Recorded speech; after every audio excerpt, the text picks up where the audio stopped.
Draw image of object given in diagram. जो ये question है, इसमें एक कॉनकेव मिरर दे रखा है, फोकल लेंथ उसकी 20 सेंटीमीटर है, उसके सामने एक 2 सेंटीमीटर साइज का वायर फ्रेम है, 2 सेंटीमीटर साइज का एक वायर फ्रेम है जो स्क्वायर शेप में है, जिसमें दोनों ये साइड 2 सेंटीमीटर है, अप साइड भी और ये जो वर्टिकल साइड है ये भी। इसकी इमेज कैसी बनेगी अपन को फाइंड करना है। अच्छा, इसका जो फार एंड है ये वाला, इसको सेंटर ऑफ कर्वेचर पे रखा गया है। तो अगर ये 2 सेंटीमीटर, तो जो नियर वाला एंड होगा वो 38 सेंटीमीटर पे, मतलब इसमें हम ये कह सकते हैं फार एंड 40 सेंटीमीटर पे और जो नियर एंड है वो 38 सेंटीमीटर पे होगा। अब हमें एक चीज पता है, अगर सेंटर ऑफ कर्वेचर पे, ये सेंटर ऑफ कर्वेचर पे अगर कोई ऑब्जेक्ट है तो उसकी जो इमेज है वो एग्जैक्टली उसी जगह आ जाती है। तो ये इस वाले पार्ट के लिए, ये जो पार्ट है, ये वाली जो साइड है वर्टिकल वाली साइड, इसकी इसी जगह इमेज बन जाएगी और ये साइज में एग्जैक्टली इक्वल होगी।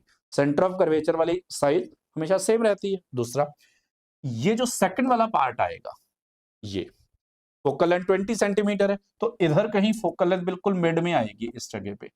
तो ये सेकंड वाली जो नियर वाली साइड है वो एफ से सी के बीच में है, तो उसकी जो इमेज है वो सी से बियॉन्ड, मतलब सी से इनफिनिट के बीच में चली जाएगी और इससे ज्यादा साइज की, मतलब मैग्नीफाइड होगी। अब इसको अपन मीट कर देंगे तो हमें इसकी जो इमेज है वो कुछ ऐसी दिखाई दे रही है, कुछ जो इधर मैंने डायग्राम में बना रखी है। इसमें ये ऑब्जेक्ट है और ये इसकी इमेज है। अब डिस्टेंस अगर हमें कैलकुलेट करनी है तो इमेज की जो पास वाली साइड है ये तो हमें पता है 40 सेंटीमीटर, मतलब सेंटर ऑफ कर्वेचर पे तो उसी जगह बनेगी। ये डिस्टेंस 38 सेंटीमीटर दे रखी है, तो इसके लिए ये डिस्टेंस कितनी आएगी ये अपन कैलकुलेट कर लेते हैं, जो कि मिरर फॉर्मूला इससे 1/f is equal to 1/v plus 1/u, ये रिलेशन है।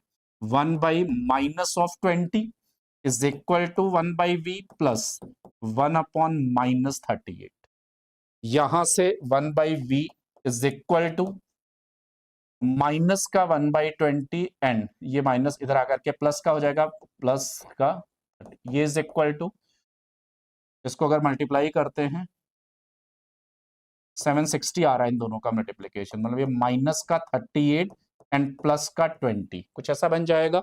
इसको अगर अपन सब्ट्रैक्ट कर देते हैं तो माइनस का 18 आ जाएगा, माइनस का 18 डिवाइडेड बाई 760, ये 1/v आ रहा है, जिससे v इक्वल टू माइनस का 760 डिवाइडेड बाई 18 हो जाएगा। कुछ इस टाइप से इसका आंसर आ रहा है, इतने सेंटीमीटर।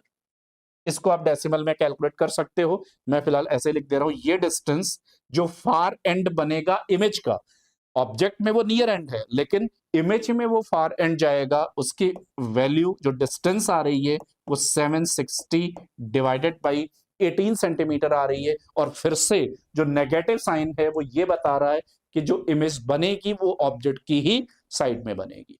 तो जब स्क्वायर फ्रेम अपन ने यहां पे रखा है, जिसकी एक साइड सेंटर ऑफ कर्वेचर पे है, उसकी जो इमेज आ रही है उसका शेप अब स्क्वायर नहीं है, वो ट्रेपेजियम शेप जैसा कुछ आ रहा है। ऐसे ही अगर मैं एक यहां पे और क्वेश्चन बना रहा हूं सिमिलर, इसमें फिर से कॉनकेव मिरर है। कॉनकेव मिरर के लिए सपोज ये वाला पॉइंट सेंटर ऑफ कर्वेचर है, यहां पे एक ऑब्जेक्ट रख रहे हैं। इस बार एक साइड उसकी अभी भी सेंटर ऑफ कर्वेचर पे है, लेकिन दूसरी साइड इस क्वेश्चन में जो गिवन क्वेश्चन था इसमें एफ से सी के बीच में थी, पर अब मैं उसको सी से बियॉन्ड कर दे रहा हूं। तो इसकी जो इमेज बनेगी, देखो जो पास वाला एंड है ऑब्जेक्ट का, क्योंकि वो सेंटर ऑफ कर्वेचर पे तो वो सेम साइज का बन जाएगा उसकी इमेज, और जो दूर वाला एंड है उसका साइज छोटा हो जाएगा।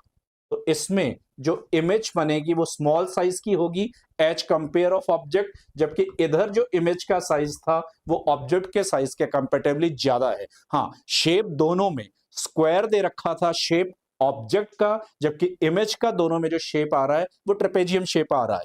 हाँ, इस वाले केस में इमेज का साइज छोटा और इस वाले केस में इमेज का साइज बड़ा, मतलब इसमें मैग्नीफाइड इमेज बन रही है और यहाँ पे हमें डिमिनिश्ड इमेज बन रही है। और सिंपल सा कंसेप्ट है, जो भी ऑब्जेक्ट और इमेज में से एफ से सी के बीच में होगा वो छोटे साइज का और सी से बियॉन्ड वाला बड़े साइज का। इधर गिवन क्वेश्चन में इमेज सी से बियॉन्ड जा रही थी इसलिए वो मैग्नीफाइड है, बड़े साइज की बन रही है, और यहाँ पे इमेज सी से एफ के बीच में आ रही है, इस वजह से वो स्मॉलर साइज की या डिमिनिश्ड बन रही है।